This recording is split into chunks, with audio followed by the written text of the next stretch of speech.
Good morning, well, good afternoon, everybody. Good morning. Hope everyone is well today. I'm very excited here to be presenting and sort of sharing the panel discussion here on why should treasurers care about ESG and sustainability. So we're going to have a great discussion, and we will introduce each other shortly. But just a couple of housekeeping points here as well. There's an audience Q&A.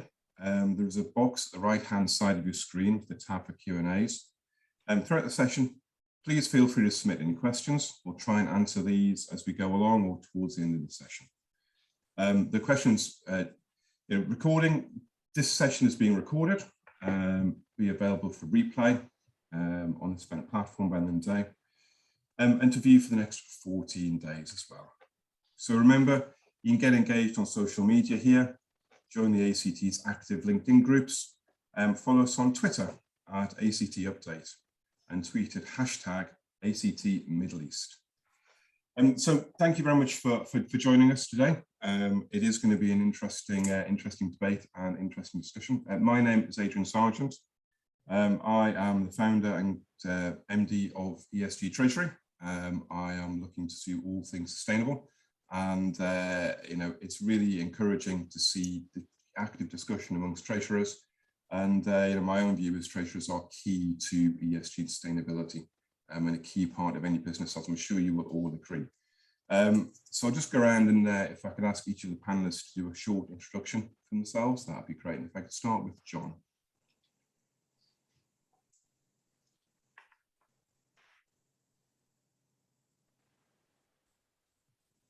John, are you there? Just a quick introduction, John. I think I lost John. Daniel, would you like to start there?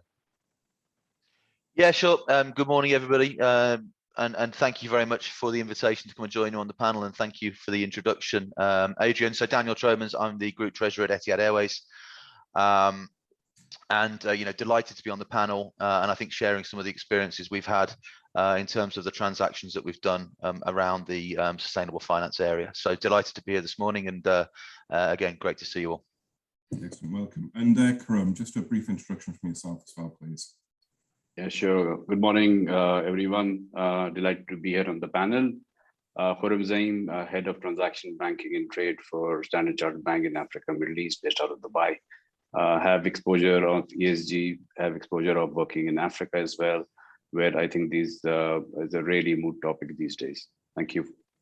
Excellent, thank you, Khurrum. And John, a brief introduction from yourself, please. Thanks, Adrian. Thanks very much for the opportunity to be a part of the panel today. As I said, my name is John Arentz. I am the Head of Treasury for Majid Futtaim Group. Excellent, thank you very much. Now, we're going to go through a couple of key topics. We're going to look at sort of main challenges in this particular area, strategic views and main investor queries as we sort of go through. And as I say, there is a Q&A sort of button there as well. So if anyone's got any questions as we're talking, feel free to type them in, and we'll either address them during that conversation or towards the end of the session. So if I can just ask a question from the sort of treasurers there, we're seeing an awful lot of discussion, debate, press on ESG and sustainability. We know that COP26 is coming up in the UK in a few weeks' time as well. So there's a focus around the world on COP26. From an investor perspective, though, sort of John and Daniel, can you just explain, perhaps John first, some of the main investor queries that you're getting and some of the challenges that they are posing there? Thanks, Adrian. I think that when we're talking about ESG, sustainability, it's something that's been on the radar for a number of years now. My first experience in this sector was back in 2014, back in Australia, and issuing the first corporate green bond out of that country and talking to investors in Europe at that stage. What I've seen the market is it's developed quite significantly. There is now definitely a filter that investors have when it comes to ESG. If you're not ticking that filter, then automatically you're removing yourself from a part of the investor market that can actually play with you. So that has developed significantly. It was certainly feedback that we had back in 2019 when we issued the first Green Sukuk in May, followed by the second one that we did in October of 2019. But very much a strong theme that came through from investors that if you're not starting to tick that box, then you are starting to remove yourself from an investor's portfolio as we are going forward. Yeah, and then just another sort of follow-on question from that. Are you seeing a difference in price there? So there are some commercial terms that are, or because the demand, you're restricting the demand if you're not, or excluding it yourself from part of the market. Is there a price differential there because of the supply-demand drivers? It's a very interesting question, Adrian. Trying to actually quantify what that is. I definitely think that if you're ticking the right boxes with ESG, you do have more investors, so therefore you can build a bigger book and you can drive price. Trying to actually identify exactly what that benefit is difficult. I think what we're hearing from the banks these days is they're suggesting that being in the sustainability part of the market, it's probably worth about 5 basis points. But I think that over time that has to probably be more. At the end of the day, if you're playing in ESG and you're ticking that box, then you've got a very good investor base to play with. If you're not, then it's probably going to cost you more. So maybe it's the other way around. If you're not ESG, it'll cost you more. If you are ESG, then the market is going to be reasonably normal for you. Yeah, no, I fully understand that. And that's, I mean, I did a little bit of research about 2 years ago and, came up with about 5 basis points as far as the differential. But I agree with you. I think it will only increase. And you're right. I think if you're not in that space, it will cost you more rather than cost you less if you are. And Daniel, I mean, from the sort of, working for an airline, then obviously there is some challenges there, and there's some criticism in the market about, the environmental credentials of airlines. And I don't know if would you like to sort of explain some of the investor challenges there, or some investor queries, investor challenges, and what you're doing about it and how that's impacting your business? Yeah, sure. Thanks, Adrian. That's a good question. I think, first and foremost, I'd echo John's query, John's response around the investors. Certainly, our experience has been similar in terms of the pricing and in terms of the diversity of sources of liquidity. It's all good stuff. I think specifically around the airline industry, what we have seen has been very positive, and we've welcomed wholeheartedly has been the quite recent developments for industries such as airlines, but also for shipping and power generation, industries that don't fit neatly and squarely into that traditional green box, as it were.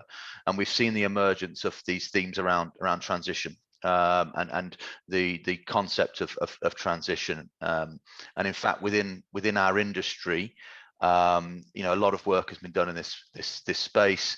The International Energy Agency, the Energy Transition Commission have come out and it's identified the key areas for the aviation sector. So focusing on it around energy efficiency, so better engines, better design of aircraft, decarbonisation technologies, which in layman's terms, we're talking biofuels, sustainable aviation fuels, hydrogen, batteries, okay, somewhere ahead. And then the third sort of lever, or third element of that pathway, is looking at carbon offsets. And we have something called Corsia, which is a carbon offsetting scheme for the industry.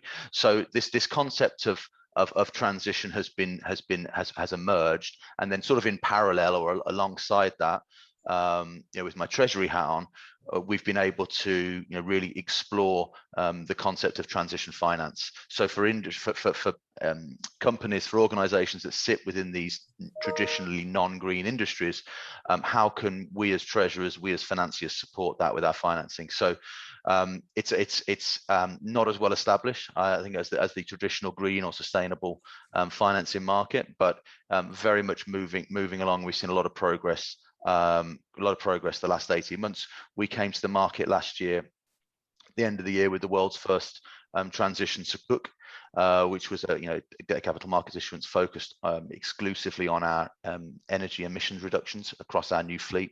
And that had 2 elements: the investment in the new generation aircraft, specifically the Boeing 787s you can see just there behind me, but also investments that we're making in R&D around sustainable aviation fuels.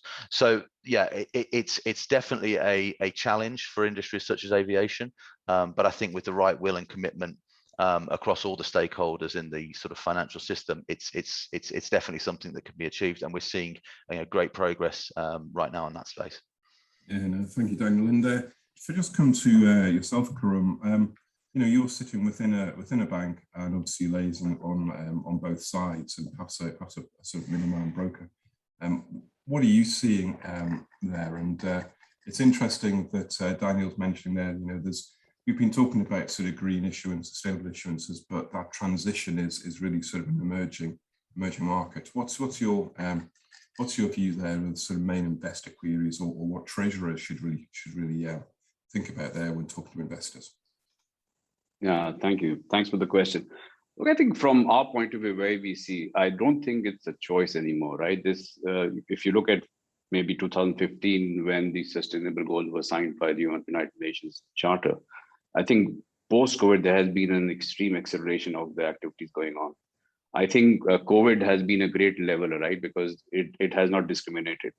If you look at the climate impact, which is happening, and the supply chains being impacted because of that, I think it's not a difference between have and have nots. It's across the board. So what we are seeing, and really companies coming in, one is that your final consumer is demanding and looking for more sustainable ESG options. Yes, you talked about investor flows. There's capital moving in this direction. You have regulator coming in with stringent regulation and emission control.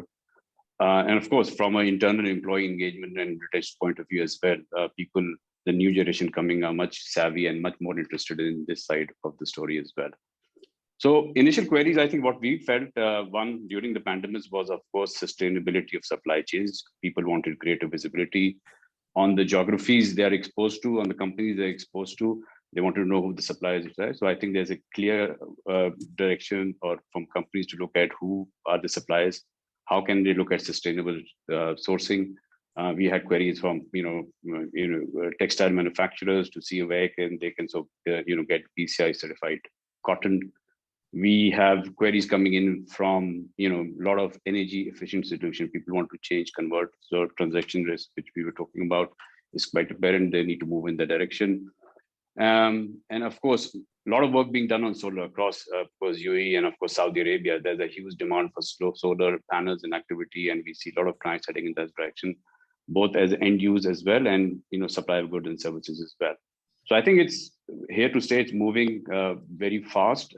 Banks are adopting. We are adopting. I think we have a full-fledged suite of trade finance products which are ESG linked. Plus, of course, we have also launched potentially the only bank in this region and one of the few in globe who have a sustainable deposit offering for the corporate clients who want to really have surplus funds and want to use us bank to use for sustainable goods. And those funds will be used only for sustainable lending. Thank you. Thank you, Khurrum. And I mean, on that, there's a whole myriad of discussions we have about supply chains, and I think we should come back to that just to explore that, because that's a myriad of different challenges in and of its own. But I just would like to explore some elements there about internal challenges within corporates, and go back to sort of John and Daniel to say, look, I mean, we all know treasurers are at the heart of the business. We know that treasurers deal with the external market. We know that treasurers really drive the strategy of the firm. But in doing that, what challenges have you faced internally? How have you managed to explain what the market is telling you and have you been able to change the actual strategy of the organizations you work for and use the sort of capital markets and debt issuance arguments there to actually sort of get an ESG strategy or sustainability agenda? How involved have you been, and what challenges have you seen internally? So again, if I come to John first there, just to see whether, I mean, are you pushing against an open door there, or are you facing internal challenges to actually meet the investor demand? Adrian, I think it's an interesting question from the point of view. I think it goes from organization to organization. I've been very fortunate to be in the last two roles that I've had, whether it be back in Australia or here, two organizations that are very committed to sustainability. Now, having said that, if I go back to the organization in Australia, which had been on a sustainability journey and a leader globally in the property space, you still face questions around, well, why should I do sustainable financing? What's the benefit to me of doing that? Now, people automatically, is it going to be cheaper funding for me? And that was really all the focus that there was. I think that's changed considerably now. People understand that it's not just about price. It is going to be about access to funding, not just in the capital markets, but also in the bank space, where banks are becoming more focused on ESG lending, and there are pockets of money within the banks that's specifically for those types of activities. So I think that that's really important. When I come to Majid Al Futtaim, and I've been here for 4 years now, and coming from the organisation that I did, the chief sustainability officer wasted no time in getting into my ear and how do we link what he was doing internally with financing to help drive the agenda further throughout the organisation. Now, we have sustainability committees from the holding group down to the operating businesses. So sustainability is embedded within the organisation. It was then a great opportunity to link that to financing. And have we pushed the boundaries? Absolutely. In regards to the last piece of sustainable financing that we did, which is the sustainability linked loan that we announced in the middle of the year, there were three certain KPIs that are attached to that, and it was a penalty only structure, which is the first one in the region. So that actually ties the group even further to making sure that we achieve the commitments that we've made in sustainability across the group. Now, those three KPIs were around emissions reductions on our property portfolio, continuing to get our property or mall assets certified under green buildings, so under LEED, to be gold or platinum rated. And the last one, which I thought was the most important, and especially for this part of the region, was around gender diversity. So moving a little bit away from the E out of ESG, but more to the S and the G. And that was to achieve 30% participation from females in senior management up through to the board. Now, that's something that is a challenge in this part of the world, but it is something that the board and executive management is very much committed to. But it is a way, I guess, in some regards to hold, perhaps a stick or some encouragement to the business to push harder to try and achieve certain things. So we can be a stimulator to try and drive that sustainability agenda from a Treasury perspective. And I think that's only a good thing for the business. Yeah, no, that's great. I mean, and I think it's really interesting you mentioned the S of ESG, because, climate change is really the big ticket in town, but, we still need the S and the G there. It's about an environment we're operating in, who we're impacting, and the G is very important, and you could put gender diversity on the S and the G. Correct. And in the G space, there's also an element of transparency there. Not everybody is as transparent as they could be. And we all know that there are a number of external parties that score companies without even sort of talking to those companies to give us sort of a green score or an overall ESG score. So, transparency perhaps aids that. I think that's something that we can come back to on that sort of S and G and how that plays in. But Daniel, as far as within your own sort of company, there internal challenges you faced, and I guess the airline industry also has its own challenges as an industry, as you just outlined there. But what are the challenges that you've faced, or do you feel you're supported by the rest of the business?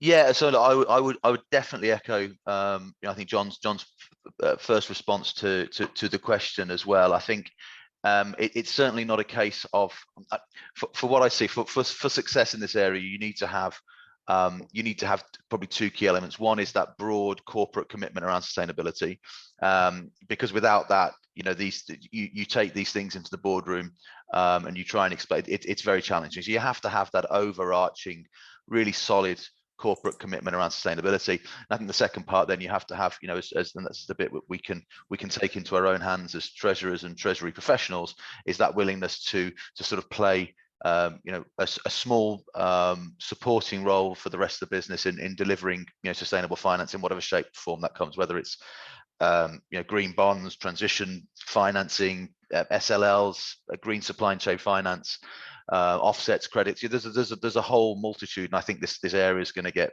only going to grow more.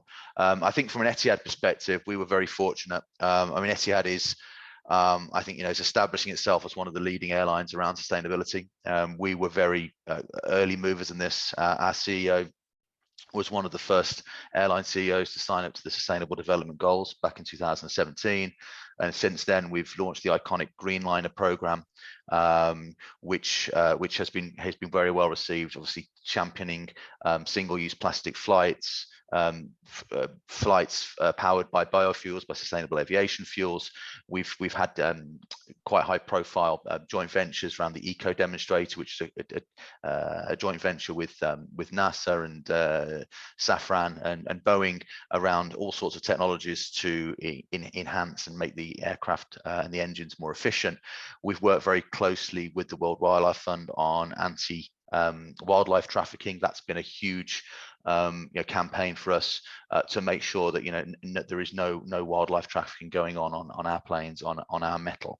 So in the background we have, I'm very fortunate to be working for an organization that has such a strong commitment to sustainability. It really does make those boardroom discussions and boardroom proposals that little bit more straightforward, because everyone's on the same page and is receptive and open. I think that's a key for any organization looking to do more of these.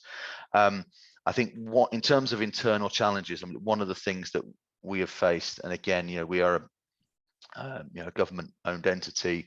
There is a lot of focus on reputation, on perception, on obviously wanting to be upheld the highest possible standards. And obviously, with anything that's new, with anything that's nascent, where the taxonomies, the structures aren't as well developed as other areas, there's always that sort of degree of uncertainty or concern or apprehension before moving forward, which is understandable. So one of the things we've worked very hard to do is obviously make sure that to the best of our abilities, we're doing the right things. We avoid any accusations of greenwashing.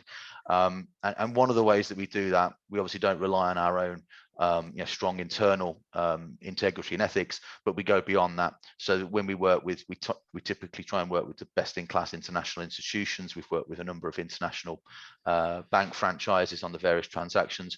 We seek where we can to ensure that where we are looking at any sort of KPIs or any ratchets or anything linked to a performance target, we have that audited, typically by a big four firm. So all of those numbers and all of the calculations are can be upheld to the highest possible standards.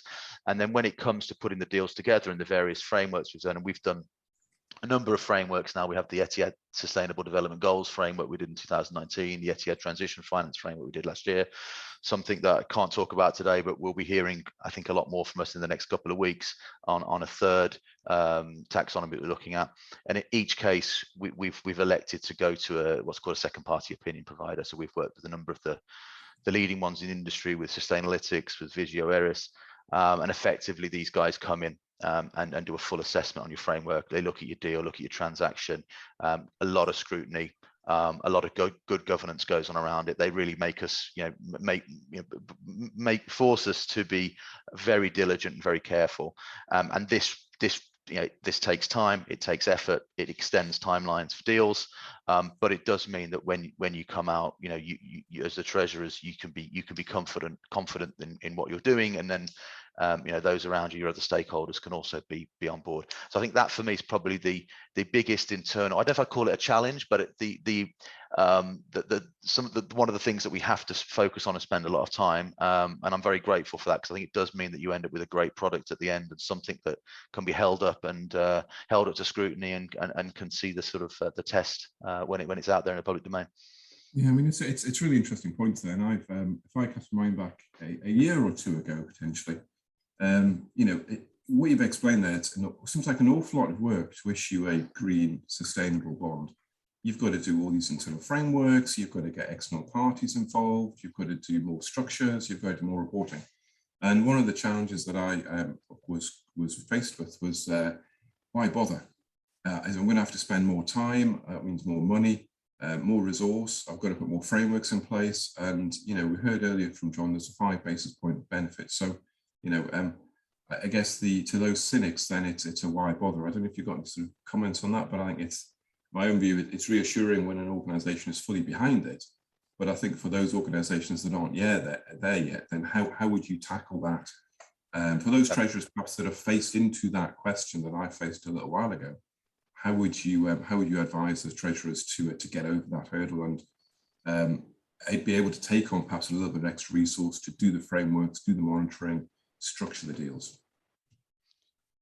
I mean, maybe I'll go first. So, I mean, I think The old saying is, right, if it was easy, then everyone would be doing it, right? And I think, I'm not going to speak for John as well, but I think it's clear that, there's some companies, organizations, I think some of the represented on the panel today are fortunate to have that sort of, the organization is moving in the same direction. Like I said previously, I think this really helps. Actually, you get that support. Yeah, I mean, the way I would view it, I wouldn't view this as a lot of effort or cost. That's just for 5 basis points on one deal. Of course, if you try and do that sort of crude short-term business case, it may not stack up. It may not. But I think we see this as been a longer-term investment and something that we've built upon. So we're now working on it'll be our 3rd transaction in the space. And the incremental effort each time probably becomes a little less because we're more familiar. We know what the process is. A big difference as well is the people that we're working with, the partners. So if you go back 2 or 3 years, a lot of the financial institutions weren't quite there yet and were scratching their heads, particularly our experience. And I think a lot of that sort of, you learn together, you work as strategic partners, and you figure these things out. So yeah, it is a lot of work. You can't get away from that, but I think it's well worth it. And I see it as an investment for the future rather than just for a single deal. Yeah. Perhaps if I go to Khurrum, just for people out there from the bank side of things, you're obviously there to support the customers. Is that a fair comment?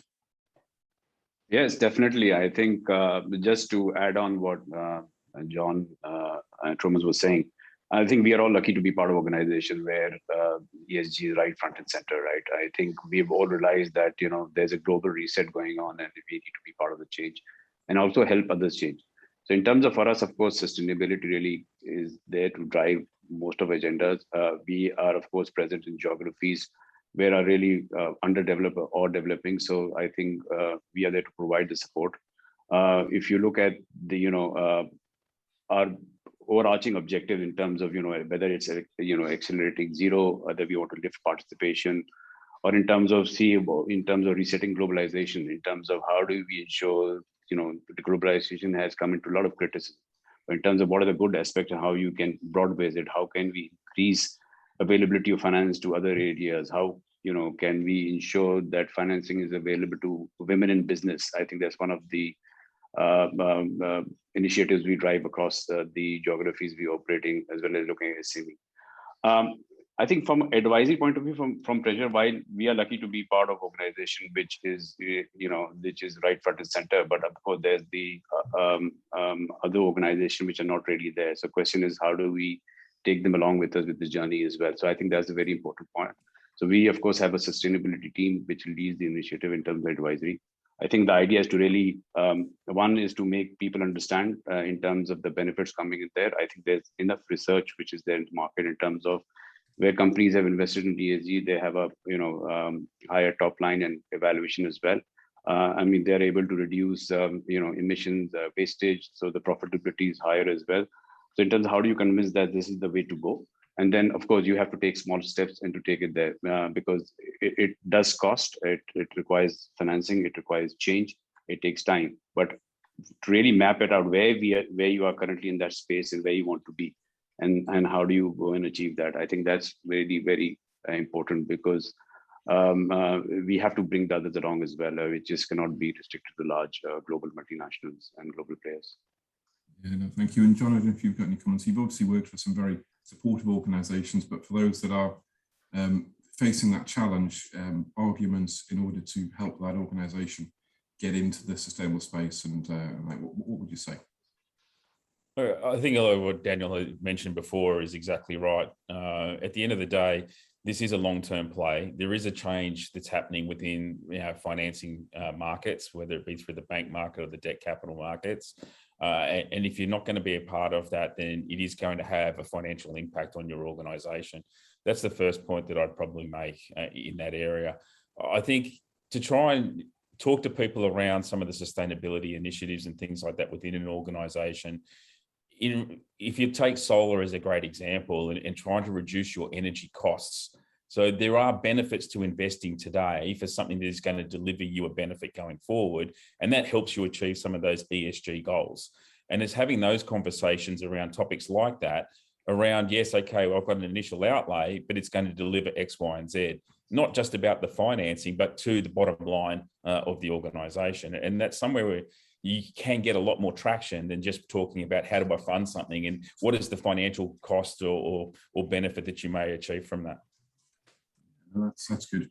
And I just want to touch on supply chain, because it's something that has cropped up an awful lot and is actually very important here as well in supply chain. So I mean, Khurrum, you mentioned supply chain just a little bit earlier. So why don't you sort of just outline and just remind ourselves about some of the key issues there and some of the key questions, and then we can delve into that with both John and Daniel. Yeah, sure. I think the key issue in terms of supply chain financing in the recent past would be availability of finance and at the right price, right?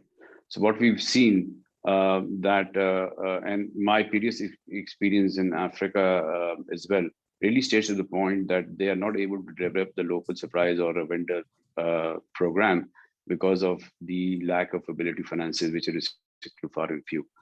So I think the supply chain finance, what really helps us, and if they're large conglomerates or larger companies, based on the strength, they are able to provide the sustainable finance in terms of ensuring that liquidity is available when it's needed and at a cheaper price as well. Yes, supply chain finance, I think, has come into sort of issues as well in terms of how they've been used. And, we have had the fiascos happening as well in terms of what happens on the debt on the balance sheet of but I think those issues should not really deter us away that this is something which is really needed. And I think if we can have a solution which is digitally enabled, where you can have a greater outreach and you're able to provide financing to them, I think the cost of borrowing is really high for SMEs and smaller players. And they are not able to really sustain margin, and any economic cycle, they really go out of business. So I think that's critical for us to see how we can support. And then from the company's operation, in terms of how do you increase especially supplies on the local side of things. I mean, wherever we go, if you want to lift participation, it is a local supply base which we need to really target as well.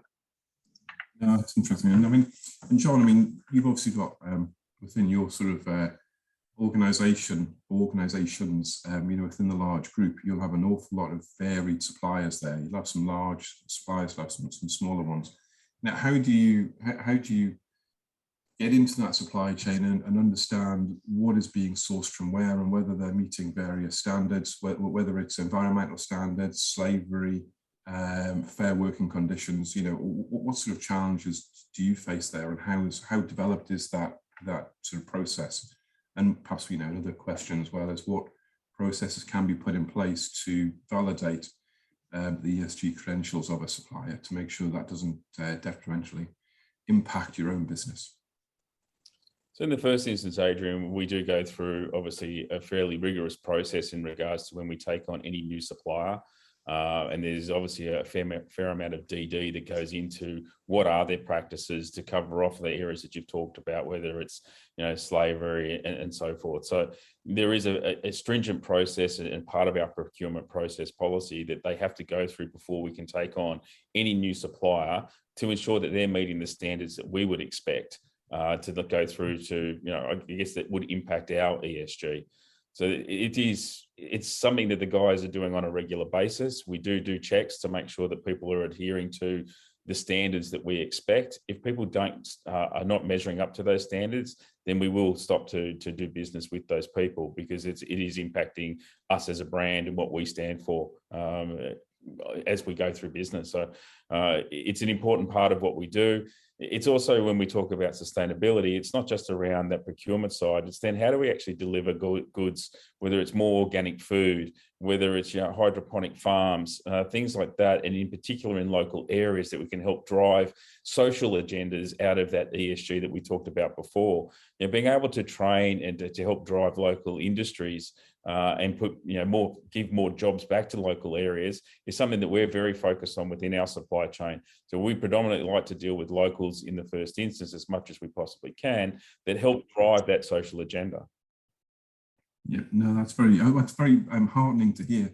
that it's all the way through. And I mean, it's an interesting point there about suppliers that aren't meeting the standards are dropped. And I'll come to Khurrum in a second, because I'd like to ask whether the bank actually sort of will sort of not deal with certain customers if that's the case. But Daniel, I mean, supply chain for your own industry, you know, there's various different elements there, but how do you, are you involved in that ESG sort of chain as well? And how do we ensure that it doesn't tarnish your brand as a whole? Yeah, great question. I mean, and again, our supply chain is by the very nature of being a global business is very, you know, disparate, and we have suppliers literally in every corner of the world, and obviously some of those are in areas where we can say there's a great deal of maturity.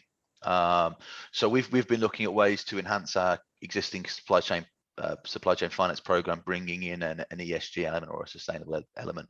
And what we've found is that we have suppliers that are in certain geographies, so typically Europe in one, and the Americas, where we have a number of suppliers who already have ratings, ESG ratings of sorts, and that's actually quite straightforward, because we can very quickly put together some sort of incentive or penalty scheme based on that, and put that together.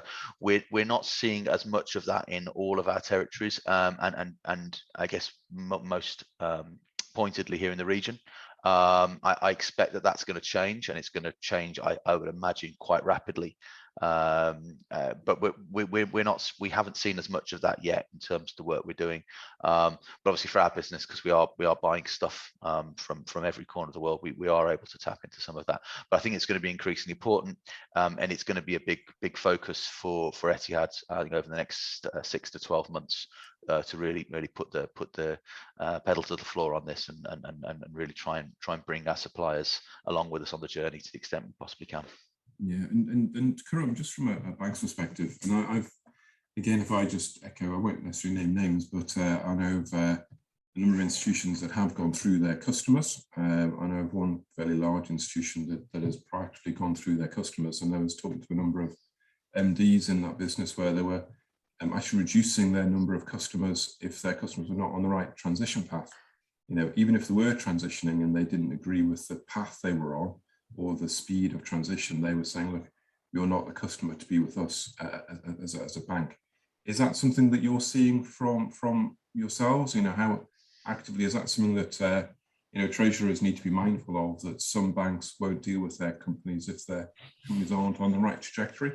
And when I say right trajectory, I mean quick enough. You know, they might be transitioning, but some decisions might be made within a bank to say, well, you're not transitioning quick enough, therefore we can't support you because you need to align with our own values. Are you seeing any of that at all? I think it's early days for that to happen, really. I think, yes, we are on a path, we are on a journey, and we want to take our clients along. I think we've come out very boldly in terms of where we stand for, in terms of, you know, zero carbon emissions lifting participation. And we would like our clients to join us with this as well. And in terms of trying to see what is needed for them to make it work, whether it's financing, whether it's advisory, whether it's connecting with, you know, sustainable supplier. So those conversations have started and going on. So in the near term, I think we would like our clients to come on this journey together and be part of the change as well. I think eventually, if it doesn't happen, potentially the scenario looking, it will happen. But I don't think it's something which is on the cards at the moment in time. I think whatever because we also need to understand, we of course, you know, deal with customers which are global in nature, but of course on, you know, the middle market local corporate side as well, which is taking some time as well. To cut, you know, really cut a long story short, something to look forward in times to come, but not in the immediate well. We would like to really encourage the customers to, you know, embark upon this journey as well. Yeah, no, thank you. I think that's, and it's heartening to hear that, you know, there is different participants will be at different stages of development, and therefore, you know, there is a worry of my own that you know, banks need to be there for all participants at all stages in order to help everybody transition. And Daniel, to your point, you know, things are changing and things will change quite quickly. You know, I think if we sit here in, say, 2026 and reconvene, then the world of the treasurer's world will be very different. You know, I think that you know, the green sustainable issuance has will likely be the norm rather than the exception. Or, if you look at the size of the market will grow exponentially there as well. And so we've got a few minutes left. I just want to go around and just some final comments for treasurers out there, what to look out for, and then we'll sort of bring the session to a close. So, John, if you could just give a minute or so with some final key advice. What would your advice be, and how do we as treasurers take advantage of this change? So, Adrian, one of the things I think I just wanted to touch on too, and Daniel did touch on this during some of his comments, is it's transparency. If we're engaging with financial institutions, with debt capital markets investors, one of the key things with all of these groups and internally is transparency around what you're doing. And it is very much to the point of what sort of assurances do you have over the data that's being produced. Those second party opinions are extremely important. And that's a part of the role that we work with the sustainability team, and they have a process to go through that to make sure that everything that you're doing is vetted and it is something that you can stand behind. In this part of the world, I think, when we talk about governance, there needs to be more transparency around what companies are doing, what financial statements they're putting out. All of that needs to be tied together with sustainability, and I guess it's more towards how are we moving towards a more comprehensive report. Internally, we do play a significant role when it comes to sustainability. Tying financing to sustainability does give that more impetus for the business to try and achieve the goals that can be ambitious, they can be a stretch. But at the end of the day, if you don't start down this process now, you are going to get left behind. The market is changing. You need to be a part of that change, and you need to be as proactive as a treasurer as you can be to try and help the organisation down that path. And Daniel. Yeah, I mean, obviously, would fully agree with everything John said as well. I think, the one observation, the one thing I would add, and I think it's a good forum to do this, because obviously the ACT is whilst it is focused on corporate treasuries, it's a fairly broad church in terms of the people that attend this. And I know there'll be bankers, investors, and people obviously in and around the industry. And I think for me, everybody needs to step up and play a role. It's not just, it's great you've got some treasurers that are able to sort of take the lead and push this on from an issuer's perspective, but we also need the banks to come with us on the journey. We need the second party opinion providers and the external parties associated to be able to get their frameworks up to speed. We've been through some frustrations the last couple of years because, for example, there was no transition framework in place for the aviation industry, right?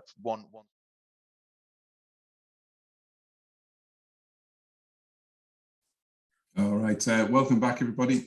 Thank you for waiting. We'll just we're coming to the end of the session, but I think I'd just like to say a few words. I want to thank the panelists.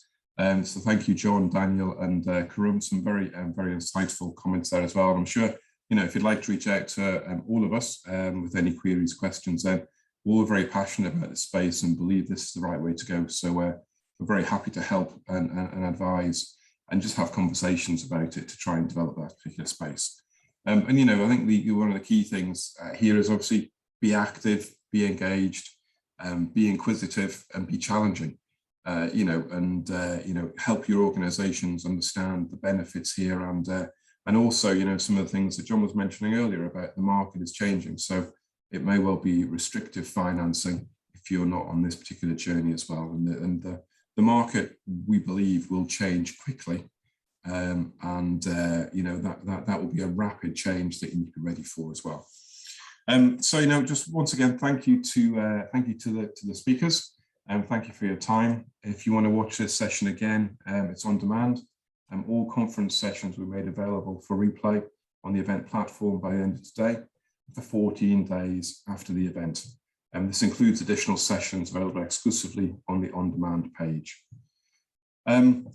Feel free to compare your notes and exchange your thoughts in the discussion zone with your fellow attendees. Make sure you go and visit our virtual exhibition, another great opportunity to access additional content, resources, and network with our sponsors and supporting partners. Please don't forget to fill in the speaker survey. which can be found in the survey tab on the right-hand side of your screen. Very much appreciate your feedback here. So once again, just want to say thank you very much to the panelists.